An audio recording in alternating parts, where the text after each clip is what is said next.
Pain, suffering, agony, the things we run from, the things we curse, the things we spend our entire lives trying to avoid. But what if I told you you are running from the very thing that could make you exceptional? Nietzsche understood something most people don't. Suffering isn't just a part of life, it is life. And if you know how to use it, it will turn you into something beyond human. So before you click away, before you escape back into comfort, let's go deep into the philosophy of Friedrich Nietzsche and uncover why suffering is not your enemy but your greatest ally. And hey, if you find yourself questioning reality by the end of this, hit that subscribe button. Let's start with the man himself. Friedrich Nietzsche didn't just think about suffering, he lived it.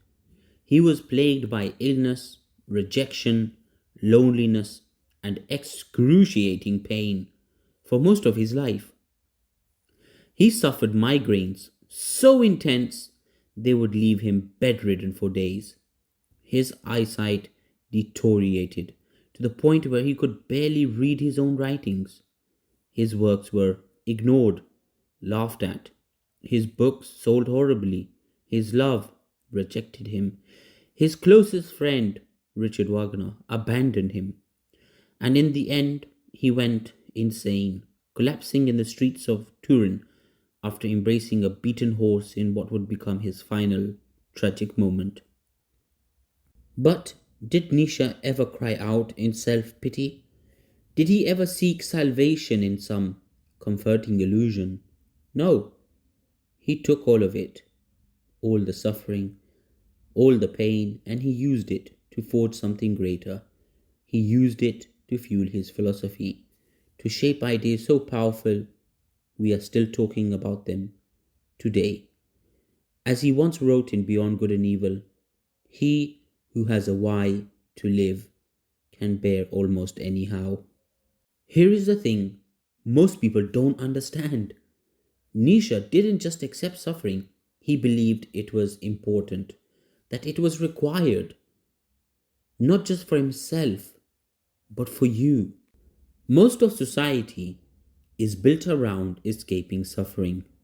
People drown it out with distractions, endless entertainment, mindless consumerism, cheap dopamine hits. Nietzsche saw this and he despised it because comfort doesn't create greatness, pain does.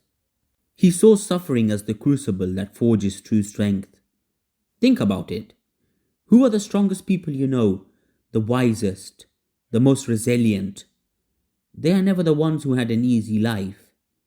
They are the ones who suffered, who were beaten down, who struggled, and who came out stronger because of it.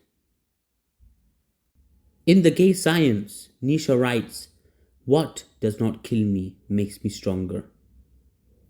But most people don't get what he actually meant. He wasn't talking about minor inconveniences. He meant real, gut-wrenching suffering, the kind that makes you question your very existence, the kind that breaks weaker men, but turns the strong into something else, into what Nietzsche called the Übermensch. The Übermensch, or Overman, was Nietzsche's vision of the highest form of human existence. Not a god, not a saint, but a person who has taken suffering and transformed it into power. Most people, when they suffer, look for an escape: religion, ideology, victimhood, distractions. The Übermensch does the opposite. He looks suffering in the eye and embraces it. He takes it as fuel, as a tool, as a hammer, to forge himself into something greater. Nietzsche wanted humanity to evolve beyond its current state. He saw most people as weak, shackled by morality, afraid of suffering. The Übermensch breaks free. He doesn't just endure suffering, he loves it And that's why Nietzsche's most famous idea is the love of faith.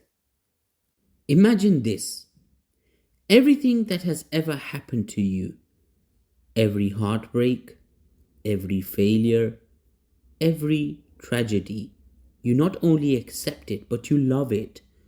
Not in some passive, it made me who I am way. No, you actively embrace it as the thing that makes you powerful. That's amor fati. Nietzsche writes, my formula for human greatness is amor fati. That one wants nothing to be different, not forward, not backward, not in all eternity. This is one of the hardest ideas to grasp because it goes against everything we are taught. We want to resist suffering. Nietzsche says, no, lean into it. Stop wishing for an easier life. Stop fantasizing about a different past. Own it, love it, become it. Because once you do that, you become untouchable. If you can love your suffering, nothing can break you. You don't just survive the pain, you use it. You thrive in it. You become more than human. Nietzsche didn't just see suffering as a test, he saw it as the birthplace of all greatness. Look at the greatest artists, the greatest thinkers, the greatest leaders in history. How many of them lived easy lives? Almost none. They suffered, and their suffering became their art, their philosophy, their power. Nietzsche writes, you must have chaos within you to give birth to a dancing star. He believes suffering isn't just something to endure, it's something to create with. It's raw material, and those who know how to shape it, those who can take pain and turn it into something beautiful, those are the ones who leave their mark on the world. So now, I leave you with a question. What will you do with your suffering? Will you run from it? Will you numb it? Will you curse it?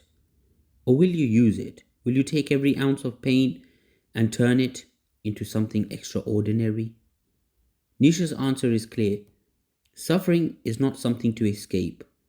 It's something to master. It's the only way to become truly exceptional.